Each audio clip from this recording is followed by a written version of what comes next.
La consommation des plantes médicinales sous différentes formes est en pleine expansion, mais le plus souvent on ne connaît pas la traçabilité.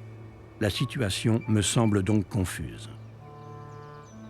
En tant que consommateur de plantes médicinales, je décide de mener une enquête qui commence chez des paysans-cueilleurs, où je découvre que renouer avec les connaissances traditionnelles de l'herboristerie est compliqué et parfois risqué.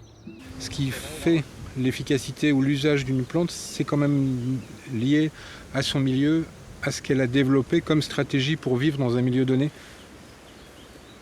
Surtout qu'il y a des gens qui surfent un peu sur la mode des plantes et qui font justement ces amalgames parce que parfois ça les arrange. Il vaut mieux aller acheter son angélique en Chine parce qu'on va la payer moins cher que si on l'achète aux producteurs européens, alors que c'est pas forcément la même chose.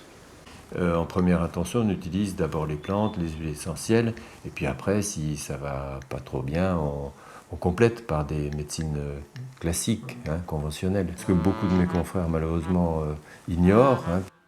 Alors que l'intérêt pour les plantes médicinales n'a jamais été aussi important, l'enseignement de la phytothérapie dans les facultés de pharmacie ne semble pas être assez développé. Donc il s'agit maintenant de faire en sorte qu'en France, on sorte de ce non-droit quelque part.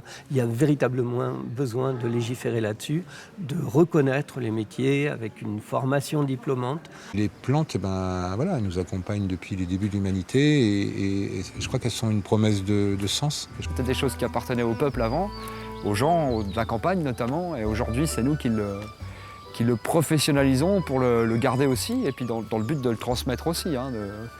Voilà, quoi. L'objectif, c'est de garder ça, de ne pas perdre les savoir-faire, et puis de les pérenniser.